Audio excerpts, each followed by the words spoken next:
Je m'appelle Lydia Caillot, je suis médecin généraliste et travaille en centre municipal de santé en Seine-Saint-Denis à Pantin depuis plus de 30 ans maintenant. Je représente aujourd'hui l'Union syndicale des professionnels des centres de santé, appelée l'USSPCS. Créé en 1946, notre syndicat représente toutes les professionnels, soignantes et soignants, professionnels administratifs qui travaillent en centre de santé. Nous sommes actuellement plus de 54 000 professionnels travaillant dans ces centres et nous sommes tous salariés. Effectivement, il n'y a aucun professionnel libéraux dans les centres de santé. Alors pour rappel, un petit rappel historique, les premiers centres de santé sont les dignes héritiers de ce qu'on appelait les dispensaires, qui ont été créés à la fin du 19e siècle, vers 1880, par les municipalités progressistes dans les villes ouvrières en France. Les centres de santé sont aujourd'hui des structures de soins et de prévention ambulatoire. En 2024, le ministère a recensé plus de 3000 centres de santé en France, dont plus de 1200 qui sont des centres médicaux polyvalents ou pluriprofessionnels. Ce qui veut dire que dans ces centres de santé, selon l'offre de soins proposée, vous pouvez consulter des médecins généralistes ou spécialistes, des sages-femmes, des dentistes et leurs assistantes dentaires, des infirmiers, des infirmières, des kinés, d'autres professions paramédicales, des psychologues également. Et vous serez aussi reçus et accompagnés dans votre parcours de santé par des assistantes sociales, des secrétaires d'accueil et médicales et des personnels administratifs. Alors, la spécificité des centres de santé, c'est qu'ils ont l'obligation légale de respecter le tarif conventionné dit secteur 1, c'est-à-dire qu'il n'y a pas de dépassement d'honoraires.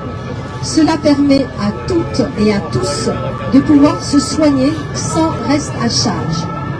Également, ils ont celle de pratiquer le tiers payant sans aucune avance de frais ou de façon très limitée. Les centres de santé ont pour mission sociale également d'accueillir de nombreuses personnes en situation de vulnérabilité. Nos structures permettent de répondre à leurs besoins de soins, mais aussi de prévention, réalisées au quotidien dans les centres ou hors les murs, ce qu'on dit dans des actions dites « aller vers ». Enfin, ils peuvent accueillir des étudiants en santé, mener des actions de santé publique sur les territoires et notamment, par exemple, pratiquent les IVG. Bref, par leur mission, les centres de santé de services publics sont des services de premier recours et de proximité. Ce sont les premiers partenaires des services publics de prévention tels que la PMI, la médecine scolaire et les hôpitaux publics. Ce sont de formidables outils de réduction des inégalités sociales et territoriales de santé. Alors, qu'attendent les pouvoirs publics pour les soutenir et les développer partout en France? Car il y a urgence. Les déserts médicaux, ce sont 7 millions de personnes qui n'ont pas accès à un médecin traitant, dont plus de 500 000 personnes qui sont en affection longue durée. Les tarifs des mutuelles, les dépassements d'honoraires, les restes à charge explosent, avec pour conséquence 3 millions de personnes sans complémentaire santé et près de 40% de la population qui renonce aux soins. C'est énorme. Aussi, depuis toujours, à l'USPCS, nous appelons la création d'un réseau national de centres de santé de services publics maillant tout le territoire, dans le cadre d'un service public territorial de santé de proximité, en lien avec l'hôpital public et les services de prévention.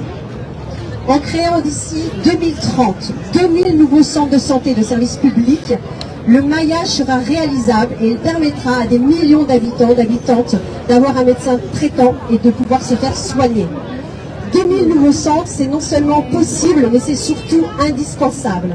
Alors, nous comptons sur vous tous, citoyennes et usagères, sur le Tour de France et toutes les organisations présentes ici, pour nous aider à ouvrir les yeux des pouvoirs publics et qu'un plan de soutien et de développement des centres de santé soit enfin mis en œuvre au service des territoires et des populations.